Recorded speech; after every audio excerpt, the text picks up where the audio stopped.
दोस्तों, क्या आपको पंचायती राज की स्थायी समितियों के बारे में अच्छे से पता है डीप में?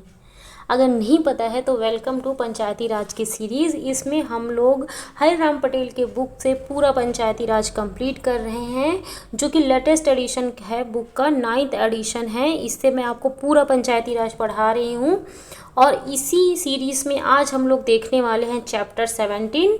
ठीक है, तो चलिए बिना देरी किए स्टार्ट करते हैं।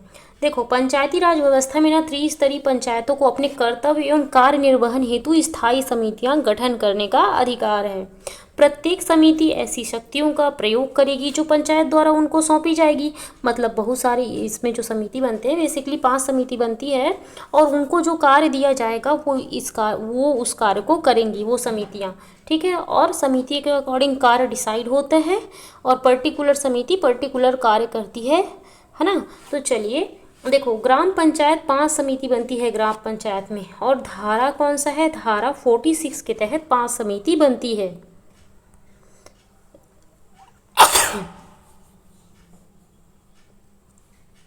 पंचायत में भी 5 समिति बनती है और ये धारा 47 के तहत बनती है। धारा 47 के तहत बनती है और ग्राम पंचायत में धारा 46 के तहत बनती है।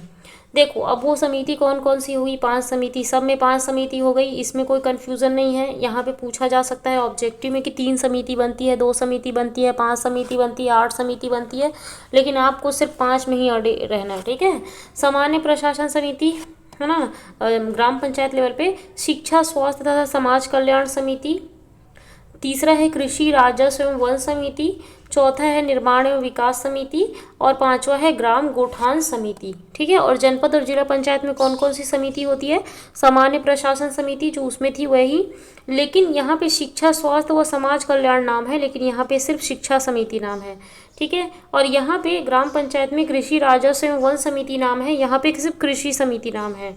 निर्माण एवं विकास समिति है यहाँ पे ग्राम पंचायत में, निर्माण एवं विकास, लेकिन जनपद और जिला में सहकारिता में उद्योग समिति है। ठीक है, सहकारिता का जो कार्य है वो जनपद और जिला पंचायत लेवल पे होता है। और ये 5वां है ग्राम गोठान समिति, ठीक है, जो कि थोड़ा सा अलग है, और जनपद और जिला पंचायत में संचार एवं संकर्म समिति होता है। ठीक है, तो संचार वगैरह का सब कार्य कौन करता है? जनपद और जिला पंचायत करता है, और सहकारिता उद्योग भी थोड़ा सा उच्च लेवल का कार्य हो जाता है, तो ये जनपद और जिला पंचायत करता है। बाकी ग्राम गोठान समिति, क्योंकि उसका नाम से ही पता चल रहा है कि ग्राम पंचायत लेवल पे होगा, और निर्माण एवं विकास समिति भी ग्राम पंचायत लेवल पे होता है। तो इस चीज़ को आपको एकदम अच्छे से ध्यान देना है, क्योंकि इससे संबंधित ऑब्जेक्टिव पूछे जाते हैं। ठीक है, तो डोंट बी कंफ्यूज। और धारा कौन से है? धारा इसमें 46 में है, और इसमें कौन से है? धारा 47 में दिया है। ठीक है, आगे बढ़ते हैं। जिला पंचायत में सामाजिक कल्याण और अनुसूचित जाति, जनजाति, अन्य पिछड़ा वर्ग समिति नहीं है। ठीक है, जिला पंचायत में सामाजिक कल्याण, अनुसूचित जाति, जनजाति, पिछड़ा वर्ग समिति नहीं है, क्योंकि ये क्वेश्चन आया हुआ है, इसलिए इन्होंने नोट करके बताया है। ठीक है, महत्वपूर्ण तथ्य।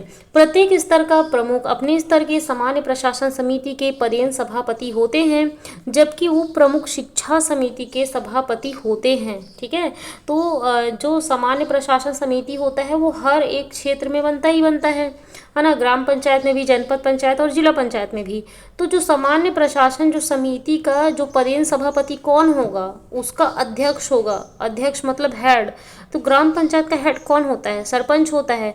और जनपद और जिला पंचायत का हेड कौन होता है? तो अध्यक्ष होता है ना। तो सामान्य प्रशासन समिति का ना सभापति अपने स्तर का हेड होता है। ठीक है, और उप प्रमुख जो होता है मतलब उपाध्यक्ष है ना, तो उपाध्यक्ष जो है ना वो शिक्षा समिति का हेड होता है। जैसे सरपंच ग्राम पंचायत का सामान्य प्रशासन समिति का पदेन रूप से सभापति एवं उप सरपंच शिक्षा समिति का क्या होगा? सभापति होगा। ठीक है, तो उप सरपंच क्या है? उपाध्यक्ष मान लो, जैसे जनपद जिला पंचायत में उपाध्यक्ष होता है और अध्यक्ष होता है, उसी तरीके से ग्राम पंचायत में सरपंच हेड होता है और उप सरपंच सेकंड हेड होता है। तो सामान्य प्रशासन समिति का सरपंच हेड बनेगा, वो पदेन रूप से होगा। पदेन रूप से होने का मतलब क्या होता है कि कोई भी सरपंच बना तो वो सामान्य प्रशासन समिति का हेड बनेगा ही बनेगा। वो फिक्स है, इसमें कोई चूज करने की कोई बात ही नहीं है, वो फिक्स है वो पोस्ट। पदेन मतलब कि वो फिक्स है, कोई भी सरपंच बना मतलब सामान्य प्रशासन समिति का हेड बनेगा, कोई भी अध्यक्ष बना है ना, है ना, कोई भी अध्यक्ष बना तो वो जनपद पंचायत में सामान्य प्रशासन समिति का हेड बनेगा। जिला पंचायत में भी कोई अध्यक्ष बना तो वो सामान्य प्रशासन समिति का हेड बनेगा ही बनेगा। जो जनपद पंचायत में उपाध्यक्ष बना तो वो शिक्षा समिति का हेड बनेगा ही बनेगा। वैसे जिला पंचायत में भी और ग्राम पंचायत में कोई भी उप सरपंच बना वो शिक्षा समिति, स्वास्थ्य एवं समाज कल्याण समिति का हेड बनेगा ही बनेगा। ठीक है, तो इस तरीके से ठीक है, शिक्षा समिति रूप में सभापति होंगे। सामान्य प्रशासन समिति के सदस्य अन्य स्थायी समितियों के सभापति होते हैं। ठीक है, अन्य स्थायी समितियों के, देखो सामान्य प्रशासन समिति के जो सदस्य होते हैं ना, वो अन्य स्थायी समितियों जैसे, और अब पांच समिति बन गई। ठीक है, सामान्य प्रशासन समिति, ग्राम पंचायत के बारे में बता रही हूँ, शिक्षा स्वास्थ्य समाज कल्याण समिति, कृषि स्वास्थ्य एवं वन समिति, निर्माण एवं विकास समिति, ग्राम गोठान समिति। अब ये सबके एक एक हेड होंगे, सबके एक हेड होंगे ना। ठीक है, तो सबके हेड को सभापति कहा जाता है। तो सबके सभापति सामान्य प्रशासन समिति में होंगे। ठीक है, सबके जो हेड, जितने भी समिति बनी है सबके हेड ना सामान्य प्रशासन समिति के सभापति होंगे ही होंगे। मतलब कि सामान्य प्रशासन समिति में लोगों को चूज करने की जरूरत नहीं पड़ती है ना, वो तो अपने आप बन जाते हैं, है ना। सरपंच हेड बन जाएगा और बाकी जो सब समिति बनी उस सब समिति के जो पर्सन जो होंगे, मतलब हेड होंगे, सभापति होंगे, वो सामान्य प्रशासन समिति के सदस्य बन जाएंगे। इसका मतलब सामान्य प्रशासन समिति में कितने लोग होंगे? टोटल 5 लोग होंगे, क्योंकि पाँच समिति बनती है तो 5 लोग होंगे सामान्य प्रशासन समिति में। ठीक है, वे विधायक जो जनपद पंचायत के पदेन सदस्य हैं, जनपद पंचायत के सभी समिति के पदेन रूप से सदस्य होंगे। ठीक है, तो जो विधायक जो है ना जनपद पंचायत के पदेन सदस्य हैं। ठीक है, मतलब कि जनपद पंचायत में पदेन सदस्य बनते हैं ना विधायक, है ना, तो जनपद पंचायत के सभी समिति के पदेन रूप से सदस्य होंगे। यहाँ पे सभी बोला है, जनपद पंचायत में क्या बोला है? सभी। ठीक है, विधायक। और वे विधायक जो जिला पंचायत के पदेन सदस्य हैं, ठीक है, अब वही विधायक जो जिला पंचायत में गए वे पदेन सदस्य हैं, किन्हीं 2 समितियों के पदेन रूप से सदस्य होंगे। ठीक है, तो जो विधायक हैं, जो विधानसभा सीट है 90, वहाँ के जो सदस्य है ना, जिस क्षेत्र में उनका पड़ता है, तो वो जनपद पंचायत के सभी समितियों के पदेन रूप से सदस्य होंगे ही होंगे। मतलब पदेन रूप से होंगे मतलब कि वो फिक्स है ना, ऐसा नहीं कि वो बनेंगे, वो सब समिति के होंगे। और जो जिला पंचायत के हैं तो वो किन्हीं 2 समिति के पदेन रूप से सदस्य होंगे।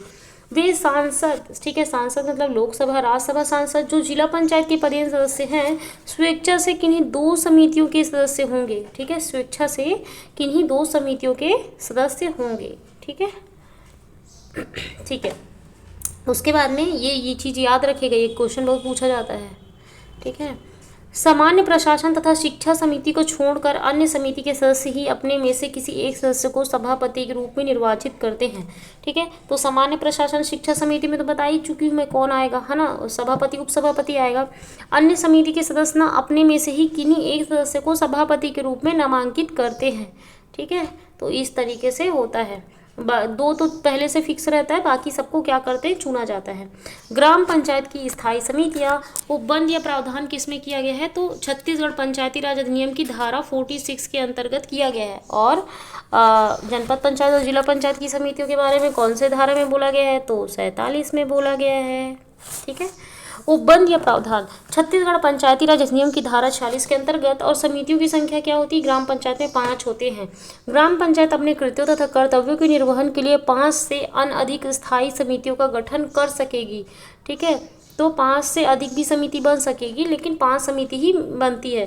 ठीक है, समितियों का कार्यकाल पंचायत के कार्यकाल तक मतलब कि 5 साल तक होता है। ठीक है, समिति का जो कार्यकाल है वो 5 साल तक होता है।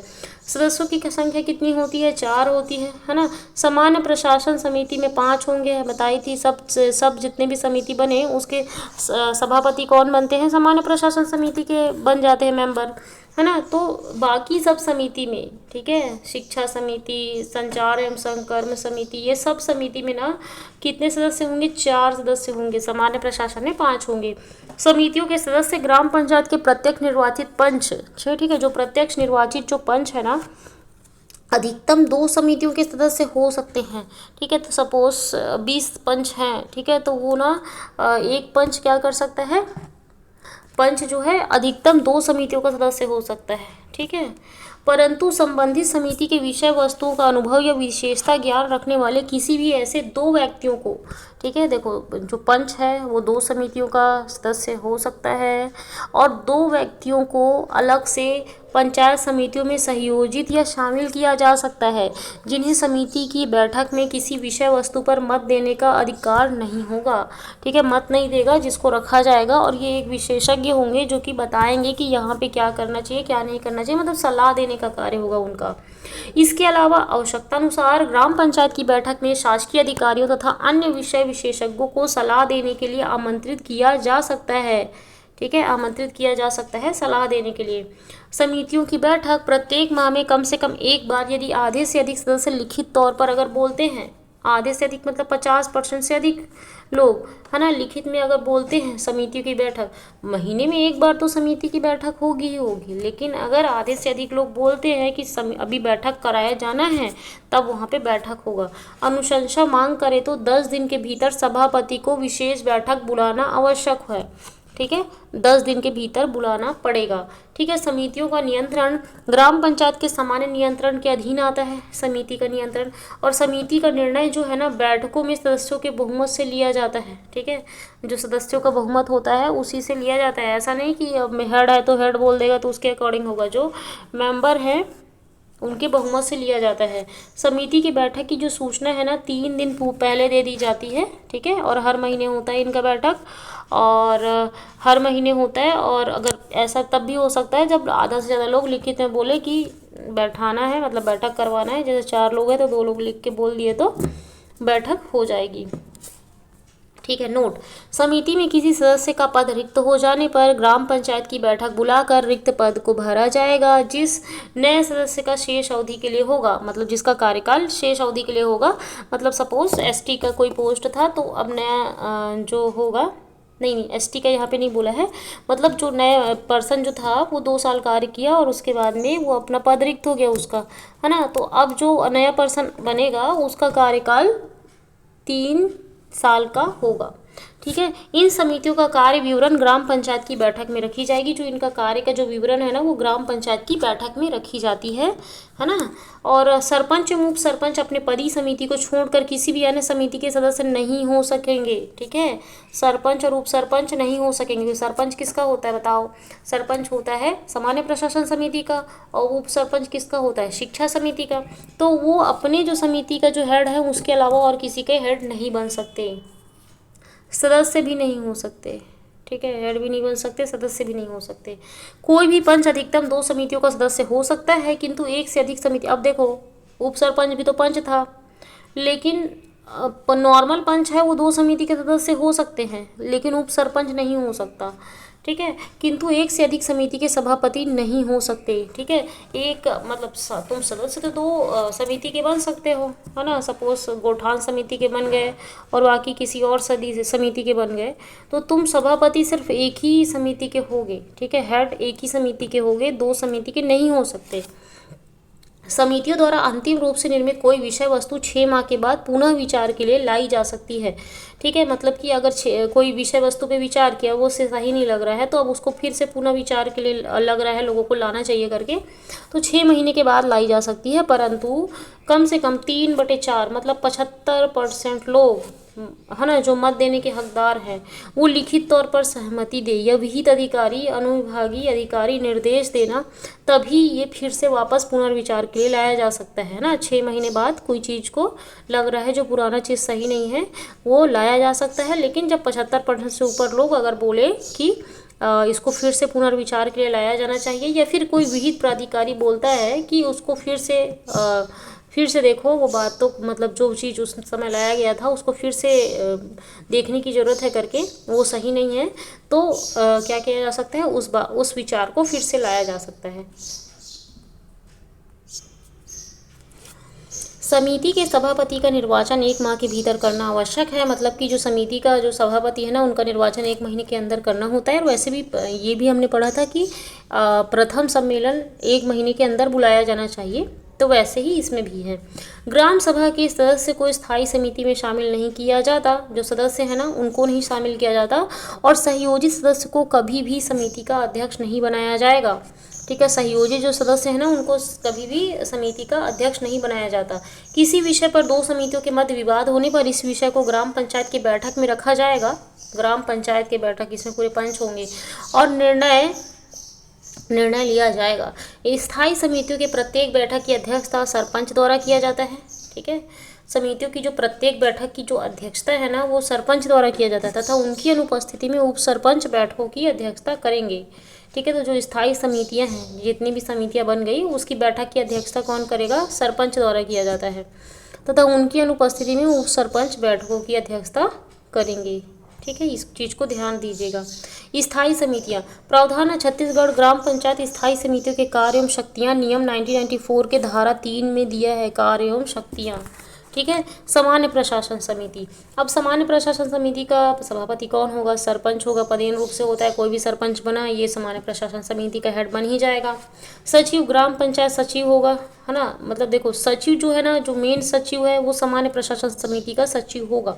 ठीक है, और सदस्य ना अन्य समितियों के सभापति इन समिति के सदस्य होंगे। मतलब जितने भी समिति बनाए गई, अब ये एक सामान्य प्रशासन समिति बना, उसके अलावा और 4 समिति होगा, तो उसके जितने भी लोग हैं वो इस समिति के सदस्य होंगे। की नियुक्ति का प्रावधान नहीं है। ठीक है, मनोनीत सदस्य है ना उसकी नियुक्ति का प्रावधान नहीं है। ठीक है, कोई भी पर्सन को मनोनीत नहीं किया जाएगा इसमें। कार्य ना ग्राम पंचायत के प्रशासन की स्थापना और सेवाओं को ये देखता है। ठीक है, प्रशासन की स्थापना और सेवाओं को, मतलब मेन हेड काम, बड़ा काम ना यही देखता है सामान्य प्रशासन समिति। ग्राम पंचायत क्षेत्र में निर्माण का अनुमोदन, ठीक है, जो निर्माण हो रहा है उसका अनुमोदन देखता है। बजट, लेखा, कराधान तथा अन्य वित्तीय विषय, ये बहुत इंपॉर्टेंट है। बजट, लेखा, कराधान तथा अन्य वित्तीय विषय, ये बार बार क्वेश्चन आता है। ये सब सामान्य प्रशासन समिति देखता है। खाद्य एवं नागरिक आपूर्ति चीज को भी देखता है ये। ठीक है, सामान्य प्रशासन समिति। ग्राम पंचायत को समानुदेशित किए गए किसी अन्य समिति को आवंटित किए गए समस्त अन्य विषय, ठीक है, अन्य विषय ये देखता है सामान्य प्रशासन समिति। सभापति अपने पद से त्याग पत्र नहीं दे सकता, और सभापति ही तो सरपंच है, तो को अपना त्याग पत्र कैसे दे सकता है? नहीं दे सकता। ठीक है, हाँ, तो ये क्या क्या कार्य देखता है? बजट, लेखे, कराधान तथा अन्य वित्तीय विषय और खाद्य एवं नागरिक आपूर्ति देखता है, और क्षेत्रों में निर्माण का अनुमोदन भी देखता है सामान्य प्रशासन समिति। अब दूसरा समिति है शिक्षा, स्वास्थ्य तथा समाज कल्याण समिति। सभापति ने इसका उप सरपंच पदेन रूप से होता है, मैंने बताया था। ठीक है, उसके बाद में इसका सचिव कौन होगा? तो इसका सचिव ना आंगनबाड़ी कार्यकर्ता होगा ही, है ना, आंगनबाड़ी कार्यकर्ता या ANM ग्रामीण विकास विभाग के सहायक विकास विस्तार अधिकारी जो है ना शिक्षा समिति का सचिव होगा। उस सामान्य प्रशासन में मेन सचिव ही सचिव था, यहाँ पे आंगनबाड़ी कार्यकर्ता हो सकता है, या ANM हो सकता है, या ग्रामीण विकास विभाग के सहायक विकास विस्तार अधिकारी भी हो सकता है। ठीक है, सदस्य ना इसमें ग्राम पंचायत के सदस्य होंगे, 5 लोग होंगे, है ना, एक तो पदेन रूप से हो गए, और 4 लोगों को और जरूरत है तो 3 लोग और कोई भी पंच हो जाएगा। ठीक है, कार्य ना ग्राम पंचायत क्षेत्र के सभी विद्यालयों के निरीक्षण, ठीक है, सभी, देखो शिक्षा समिति नाम है तो इसमें इसका मैं ना थोड़ा सा ना ट्रिक बताऊंगी, ज़्यादा माइंड मत लेना। ठीक है, तो उसी के अकॉर्डिंग आप याद करना। ठीक है, तो विद्यालयों का निरीक्षण करने का काम करता है, क्योंकि शिक्षा है। तो अब देखो शिक्षा है, स्कूल जा रहे हैं, विद्यालय जा रहे हैं, तो क्या होगा? अनौपचारिक शिक्षा भी दी जाएगी, और वहाँ पे प्रोन्नति मतलब बच्चों लोगों की उन्नति भी जरूरी है ना, इसलिए इसी तरीके से थोड़ा सा रिलेट कर करके याद रखना। तथा सहायता, ठीक है, सहायता भी सिखाया जाएगा बच्चों को, प्रोन्नति भी कराई जाएगी बच्चों की, है ना। और कोई भी विशेष कार्यक्रम भी स्कूल में होता है ना, फंक्शन वगैरह, वो सब, खेल कूद में भी बच्चों को ध्यान दिया जाता है, तो खेल कूद वगैरह भी यही समिति का है। मैं ये नहीं बोल रही हूँ कि यही स्कूल में ही ये सब होता है, इस समिति के अंतर्गत जो शिक्षा समिति है उसके अंतर्गत ये सब पूरे कार्य आते हैं। ठीक है, खेल कूद, है ना, और हमने ट्रिक बना के ये याद कर रहे हैं कि स्कूल में मतलब शिक्षा में ये सब शामिल होता है। ठीक है, ग्राम पंचायत क्षेत्रों में अयोग्यता तथा स्वच्छता ठीक है। अब देखो विद्यालय में स्वच्छता भी जरूरी है, महिला एवं बाल विकास भी जरूरी है ना विद्यालयों में, है ना। और साथ ही साथ है प्रत्येक मास की 5 तारीख तथा पूर्ववर्ती मास के दौरान शिक्षकों की उपस्थिति का प्रमाणन, मतलब ये देखते हैं कि शिक्षक उपस्थित है कि नहीं है और सब सही तरीके से चल रहा है कि नहीं। ग्राम पंचायत क्षेत्र में स्वास्थ्य तथा परिवार कल्याण स्कीम तथा स्वास्थ्य केंद्रों का निरीक्षण, ठीक है। अब देखो शिक्षा तो मिल गया, खेल कूद भी कर लिए और महिलाओं का भी विकास हो गया, है ना। साथ ही साथ में अनौपचारिक शिक्षा भी दी गई और कार्यक्रम वार्क्रम भी हो गया। तो अब क्या करेंगे, स्कीम वगैरह लाएंगे ना, है ना। स्वास्थ्य और परिवार कल्याण की स्कीम लाएंगे, स्वास्थ्य केंद्रों का निरीक्षण किया जाएगा तथा उपस्थिति का प्रमाणन दिया जाएगा। सामाजिक रूप से पिछड़े, है ना। अब देखो स्कूल में अब क्या होगा, कुछ बच्चे ऐसे भी होंगे जो पिछड़े होंगे, विकलांग होंगे तथा लोगों के लिए कल्याण स्कीमों का निर्माण तथा क्रियान्वयन, मतलब यहाँ पे स्कीम का भी निर्माण किया जाएगा और जो पिछड़े लोग हैं, विकलांग है बच्चे, उनका भी ध्यान दिया जाएगा, ठीक है। उसके बाद यहाँ प्रौढ़ शिक्षा भी होगा, है ना। प्रौढ़ शिक्षा जिनका एज हो गया है फिर भी उनको पढ़ना है। और साथ ही साथ में ICDS, ठीक है, इंटीग्रेटेड डेवलपमेंट, आंगनवाड़ी, है ना। आंगनवाड़ी में भी शिक्षा होती है ना, वही बालवाड़ी, ठीक है। तो सामाजिक सुरक्षा पेंशन, सामाजिक सुरक्षा भी होगा, ये बच्चे पढ़ने जाएंगे तो। टीकाकरण होगा, ठीक है, टीकाकरण, परिवार नियोजन, ठीक है, परिवार नियोजन भी जरूरी है, ठीक है, क्योंकि ज़्यादा पॉपुलेशन नहीं बढ़ना चाहिए। कार्यक्रम सहित सभी कल्याण स्कीमों को प्रोत्साहन और निरीक्षण इसमें दिया जाता है। समाज कल्याण, है ना। अब बच्चे स्कूल गए, शिक्षा लिए तो समाज का कल्याण होगा, है ना। उस स्कूल गए तो अनुसूचित जाति जनजाति तथा अन्य पिछड़े वर्ग के लिए भी, उन लोगों के लिए जो गरीबी रेखा से नीचे हैं तो उनका भी कल्याण होगा। तो ऐसे ये सब जो है मैटर शिक्षा समिति के अंतर्गत आते हैं। सभापति अपने पद से त्याग पत्र नहीं दे सकता, क्योंकि ये उप सरपंच होता है ना, तो कैसे त्याग पत्र दे सकता है। अध्यक्ष उपाध्यक्ष त्याग पत्र नहीं देते हैं। कृषि राजस्व तथा वन समिति, अब ये तीसरा समिति है, ठीक है। कृषि राजस्व तथा वन समिति, सभापति ने इस समिति हेतु निर्वाचित सदस्यों में से कोई एक इस समिति की अध्यक्षता करेगा। और कितने मेंबर होंगे, 4 होंगे, है ना। तो कोई एक ना इस समिति की अध्यक्षता करेगा। सदस्य ना ग्राम पंचायत का सदस्य होगा, पंच होगा, ठीक है। और ना सचिव कौन होगा, तो इसका जो सचिव होना वो कृषि ग्राम पंचायत के क्षेत्राधिकार के अधीन ग्रामीण कृषि विस्तार अधिकारी, सहायक पशु चिकित्सा अधिकारी, ये सब होगा, ठीक है। तो कृषि है तो यहाँ पे ग्राम पंचायत के जो क्षेत्राधिकारी के अधीन ग्रामीण कृषि विस्तार अधिकारी, सहायक पशु चिकित्सा क्षेत्र अधिकारी, ये सब क्या होगा, ये इसके सचिव हो सकते हैं, ठीक है। और राजस्व तथा वन समिति के भी जो वो भी इसके सचिव हो सकते हैं। ग्राम पंचायत क्षेत्राधिकार के अधीन पटवारी या वन रक्षक जो है ना, ये भी इसके सचिव हो सकते हैं कृषि राजस्व तथा वन समिति के। अब इसका कार्य क्या है, कृषि राजस्व और वन समिति जैसा नाम है वैसे ही काम होगा। तो ग्राम पंचायत क्षेत्रों में कृषि देखना, भूमि विकास करना तथा संरक्षण करना, उन्नत बीज व उद्यानिकी, है ना, पूरा पेड़ पौधे वगैरह ये सब, ठीक है। डेयरी मत्स्य पालन, अब बोला है इसमें कृषि राजस्व वन समिति, तो कृषि में डेयरी आ जाएगा, मत्स्य पालन आएगा, लघु सिंचाई आ जाएगा। उसके बाद में श्रम राजस्व 20 सूत्री कार्यक्रम इम्पॉर्टेंट है। 20 सूत्री कार्यक्रम किसके अंतर्गत आता है, कृषि समिति के अंतर्गत आता है। वन सामाजिक वानिकी, कृषि में ही तो सामाजिक वानिकी होगा, सामाजिक वानिकी मतलब पेड़ पौधे लगाना। उद्यानों का विकास, ठीक है, लघु वनोपज का विकास तथा अन्य वानिकी जो कार्यक्रम जो है ना, ये सब के सब कृषि समिति में आएंगे, ठीक है। उसके बाद में आता है चौथा निर्माण तथा विकास समिति, ठीक है, निर्माण तथा विकास समिति, ठीक है। सभापति ना इसके ना इस समिति हेतु निर्वाचित कोई भी एक सदस्यों में से, मतलब जो पंच है उन्हीं में से एक समिति की अध्यक्षता करेगा। और ना सदस्य ना ग्राम पंचायत का सदस्य पंच लोग इसमें होंगे, 4 लोग होंगे, मैंने बताया था, है ना। और सचिव ग्राम पंचायत का सचिव ना इसका सचिव होगा, ठीक है। ग्राम पंचायत का सचिव इसका हेड होगा, मतलब सचिव होगा निर्माण तथा विकास समिति का। और कार्य क्या है, अभिविन्यास लेआउट की योजना बनाना इसका कार्य है ना। और इसका कार्य क्या क्या है, निर्माण तथा विकास समिति का। ग्रामीण विद्युतीकरण, लोक स्वास्थ्य अभियांत्रिकी, ठीक है, विद्युतीकरण, निर्माण और विकास में क्या होगा, विद्युतीकरण ही तो निर्माण है, लोक स्वास्थ्य का अभियांत्रिकी देखना वगैरह। भविष्य में निर्माण हेतु अपनी स्वयं की परियोजना का प्रस्ताव रखना, बजट का कार्यान्वयन करना, ठीक है। बजट का कार्यान्वयन करना भी ये इम्पोर्टेंट है, ये आया हुआ था। बजट का कार्यान्वयन करना निर्माण तथा विकास समिति का कार्य है। सभी प्रकार की स्कीमों और कार्यक्रम संचार में सुधार करना, ठीक है, ये इसका कार्य है। ग्राम पंचायत क्षेत्र में योजना प्रबंधन कार्यान्वयन तथा सभी निर्माण कार्यों का पर्यवेक्षण करना, देखना कि कैसा चल रहा है कैसा नहीं चल रहा है, तो ये सब भी किसका कार्य है, ये निर्माण तथा विकास समिति का कार्य है। ग्राम कुटीर तथा खादी उद्योगों के विकास पर विशेष जोर, विशेषता महिला तथा बच्चों के लिए उद्यान और उपवन पार्क, ठीक है, तो ये सबका ना कार्य किसका है, निर्माण तथा विकास समिति का कार्य है।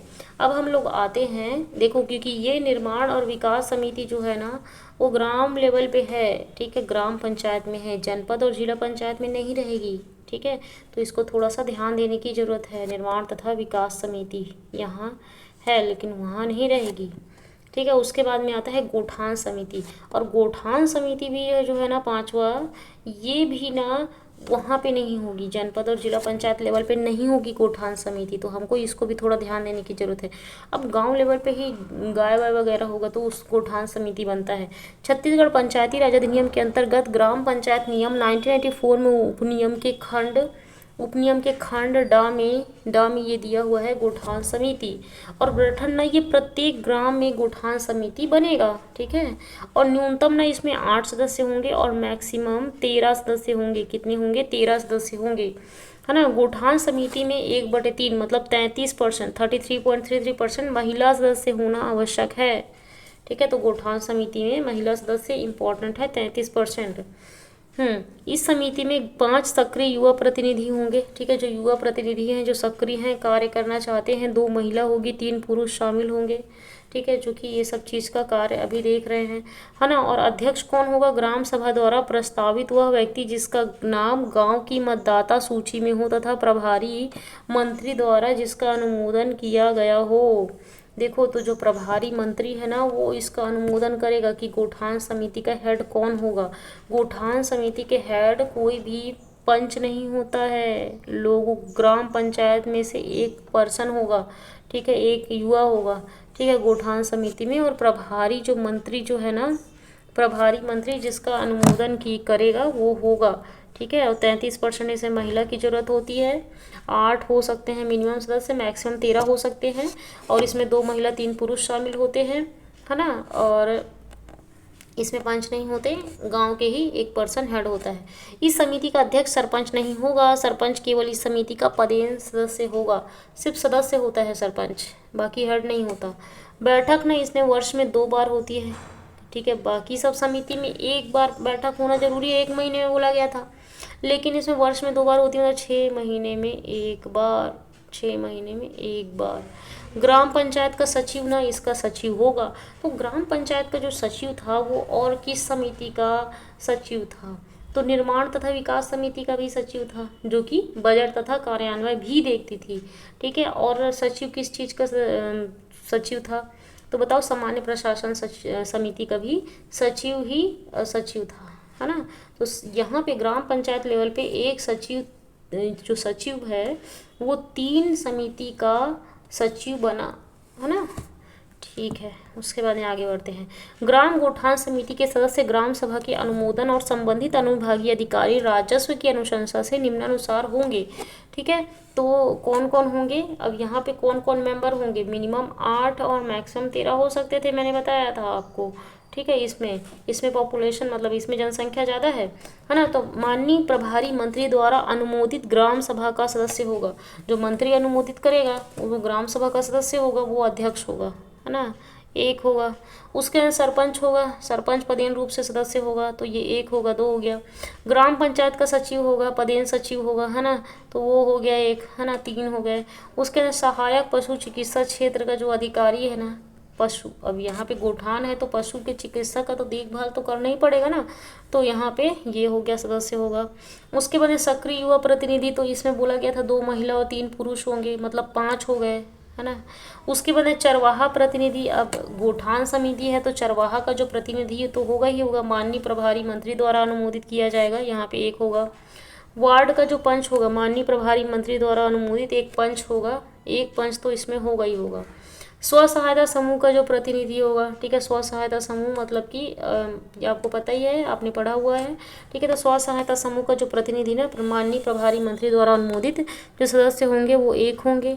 और कृषि सखी, पशु सखी, किसान मितान जो प्रतिनिधि जो है ना, जो किसान का मतलब सेवा करते हैं, रक्षा करते हैं, ध्यान देते हैं, तो वो भी ना इसमें होगा गोठान समिति में। तो टोटल कितने सदस्य हो गए? 13 हो गए। और मैंने बोला था मिनिमम 8 और मैक्सिमम 13, ठीक है। तो इस तरीके से गोठान समिति में 13 सदस्य हो गए, ठीक है। उसके बाद में आते हैं आगे ग्राम पंचायत की स्थायी समितियों का विवरण। अब यहाँ पे विवरण बताएगा, ठीक है। तो सदस्य विवरण, सदस्य 4 सदस्य होंगे सामान्य प्रशासन समिति और ग्राम गोठान समिति में तो 8 से 13 था और सामान्य प्रशासन समिति में 5 था, तो नॉर्मल में 4 सदस्य होते हैं। निर्वाचन ना पंचों द्वारा अपने में से निर्वाचित किए जाते हैं, है ना, पंचों द्वारा निर्वाचित किए जाते हैं नॉर्मल समिति में, लेकिन ग्राम गोठान समिति में फिक्स होता, मतलब वो करते हैं, पंच नहीं होते। और साथ ही साथ सामान्य प्रशासन समिति में नहीं होते, शिक्षा समिति में नहीं होते, तो बच गए 2 समिति, बस 2 समिति में भी पंचों में से अपने में से निर्वाचित किए जाएंगे।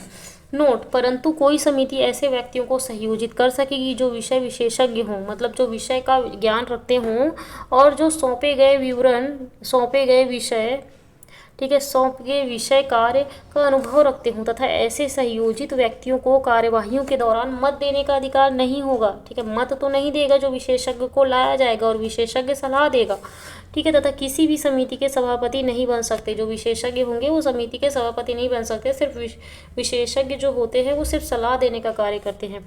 ग्राम पंचायत जब और जैसे भी आवश्यक हो बैठक में शासकीय अधिकारियों एवं अन्य विषय विशेषज्ञों को सलाह लेने के लिए आमंत्रित कर सकती है, ठीक है। किसी को भी जहाँ पे उनको लगता है कि यहाँ पे सलाह लेना जरूरी है तो वो आमंत्रित कर सकती है।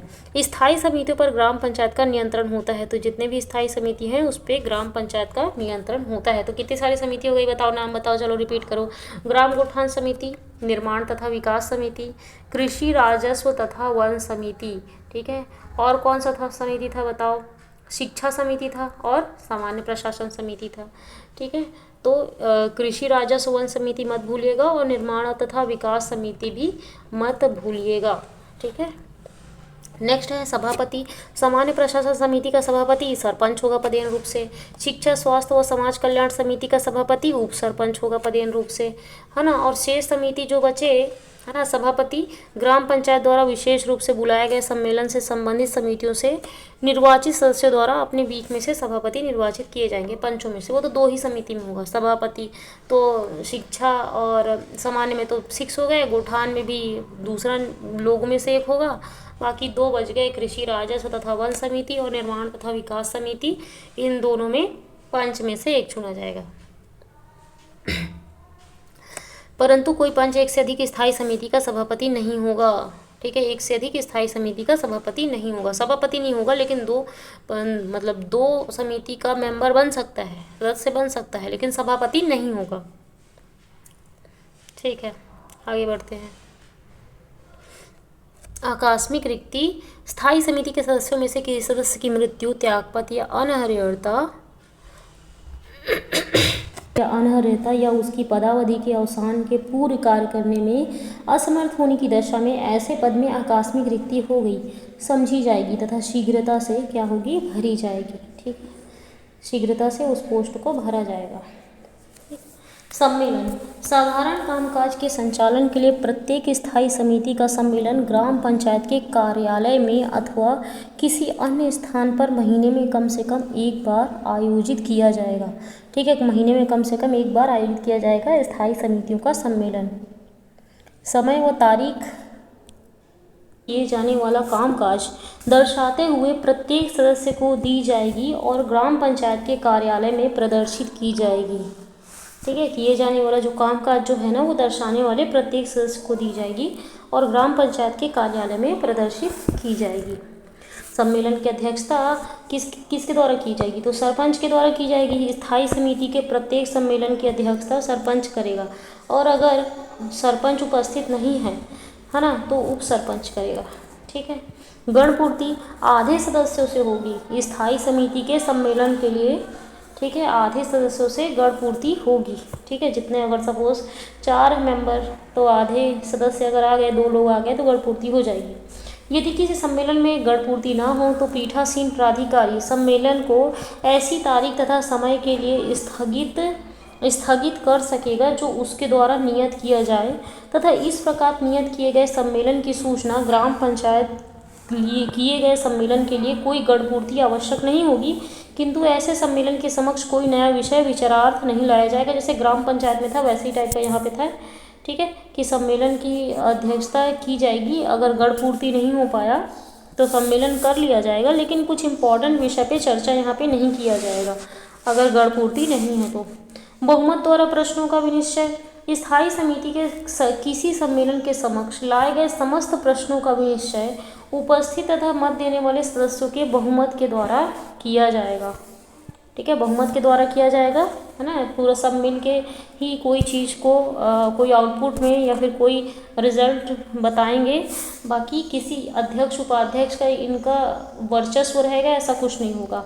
मतों के बराबर होने की दशा में सम्मेलन के पीठासीन प्राधिकारी का निर्णायक मत होगा। ठीक है, पीठासीन जो प्राधिकारी है ना उसका निर्णायक मत होगा। अगर बराबर हो गया तो सपोज 5 लोग हैं, 2 लोग पक्ष में हाँ बोल रहे हैं, 2 लोग ना बोल रहे हैं, तो पीठासीन अधिकारी जो बोलेगा वह उसी तरफ से मतलब उसी तरफ जो रिजल्ट है वो शिफ्ट हो जाएगा। कतिपय मामलों का विनिश्चय स्थायी समिति मुख्यतः केवल उसको सौंपे गए मामलों के संबंध में ही विनिश्चय करेगी। जो उसको सौंपा गया है जो कार्य स्थायी समिति को, वही चीज़ का विनिश्चय कौन करेगी? स्थायी समिति करेगी। यदि मामले में वित्तीय अंतर्गत है, मतलब पैसा वगैरह आता है इसमें, तो वह उस मामले को अपनी सिफारिशों के साथ आगे और विचारार्थ ग्राम पंचायत को विनिर्दिष्ट करेगी। ठीक है, अगर पैसा वगैरह आता है, वित्तीय अंतर्गत है, तो इस मामले को अपनी सिफारिशों के साथ क्या क्या प्रॉब्लम है, क्या क्या हो सकता है के साथ ना आगे विचारार्थ ग्राम पंचायत को विनिर्दिष्ट करेगी। जहाँ कोई मामला एक से अधिक स्थायी समिति से संबंधित हो वहाँ विनिश्चय के लिए ग्राम पंचायत के समक्ष रखा जाएगा। ठीक है, तो एक से अधिक अगर स्थायी समिति से संबंधित है अगर कोई मामला, तो वो विनिश्चय कहाँ रखा जाएगा? ग्राम पंचायत के समक्ष रखा जाएगा। ठीक है, तो ये इम्पोर्टेंट है ना। स्थायी समिति बस नहीं करेगी, ग्राम पंचायत के समक्ष भी रखा जा सकता है मैटर को। उसके बाद में है ग्राम पंचायत के नियमों का लागू होना। ग्राम पंचायत के साधारण सम्मेलन के कामकाज का संचालन करने हेतु नियम स्थायी समितियों के सम्मेलन को यथासाध्य लागू होगा। ठीक है, तो ग्राम पंचायत के साधारण सम्मेलन के कामकाज का जो संचालन है ना हेतु नियम जो है ना वो स्थायी समितियों के सम्मेलनों को यथासाध्य लागू होंगे। कार्यवृत्त, स्थायी समितियों में से प्रत्येक स्थायी समिति के सम्मेलन की कार्यवाही इस प्रायोजन के लिए रखी गई कार्यवृत्त पुस्तक में अभिलिखित की जाएगी। मतलब एक बुक बनाया जाएगा और उसमें जो उन लोग क्या क्या कार्य किए गए हैं, क्या नहीं किए गए हैं, ये सब चीज़ का विवरण दिया जाएगा। सम्मेलन का पीठासीन प्राधिकारी सम्मेलन के समाप्त होने के पश्चात शीघ्र कार्यवृत्त पुस्तक पर हस्ताक्षर करेगा। मतलब जो जो कार्य हुआ उसमें पूरा नोट कर लिया गया। अब उसके बाद में जो पीठासीन जो अधिकारी होगा वो हस्ताक्षर करेगा। कार्यवृत्त पुस्तक स्थायी समिति के समक्ष विचार के लिए उसके अगले सम्मेलन में रखी जाएगी, है ना। अगले सम्मेलन होगा उसमें विचार के लिए कि पिछले बार ये काम हुआ था, तो ये सब बताया जाएगा, है ना। तब जब तक कि इस बीच ग्राम पंचायत के सम्मेलन में उसकी पुष्टि ना कर दी जाए। ठीक है, ग्राम पंचायत में अगर पुष्टि ना कर दी जाए तब तक वो क्या करेंगे? उसके सम्मेलन में रखा जाएगा। ग्राम पंचायत ही उसका पुष्टि करेगी। ग्राम पंचायत द्वारा नियंत्रण, स्थायी समितियों की कार्यवाही स्थायी समिति के सम्मेलन के पश्चात किए गए अगले सम्मेलन के ग्राम पंचायत के समक्ष रखी जाएगी। ठीक है, तो अगले ग्राम पंचायत के ना समक्ष रखी जाएगी कि ये कार्य किया है इन्होंने और ये चीज़ ऐसा ये प्लान है ऐसा करके। ग्राम पंचायत ऐसे सम्मेलन में स्थायी समिति के विनिश्चय की पुष्टि कर सकेगी कि हाँ ये सही है, या ऐसा निर्देश दे सकेगी जैसा कि वो आवश्यक समझे। जैसा वो आवश्यक समझे वैसा वो निर्देश दे सकेगी ग्राम पंचायत कि ये सही है कि नहीं है, मतलब सलाह मशवरा करा जा सकेगा। निरसन, मध्य प्रदेश ग्राम पंचायत स्थायी समिति के सदस्यों की पदावधि तथा कामकाज के संचालन की प्रक्रिया नियम 1991 एतद द्वारा निरस्त किए जाते हैं। ठीक है, आगे बढ़ते हैं। जनपद पंचायत की स्थायी समितियाँ, तो जनपद पंचायत की जो स्थायी समितियाँ हैं ना, ये ग्राम पंचायत की जैसे भी होती है, थोड़ी थोड़ी चेंज होती है, तो मैं कंपैरिजन कर करके बताते जाऊँगी। ठीक है, ये किस में दिया है? छत्तीसगढ़ पंचायती राज अधिनियम 1993 के धारा 47 के अंतर्गत दिया गया है, 47 के अंतर्गत। ठीक है, इसमें समिति कितनी होती है? 5 होती है, उसमें 47 दिया था, इसमें 47 धारा में दिया गया है, और उसमें भी समिति 5 थी ग्राम पंचायत में, और यहाँ पे भी 5 है। ठीक है, विहित प्राधिकारी कलेक्टर या अतिरिक्त कलेक्टर की अनुमति से इन समितियों के अलावा और समिति गठित की जा सकती है।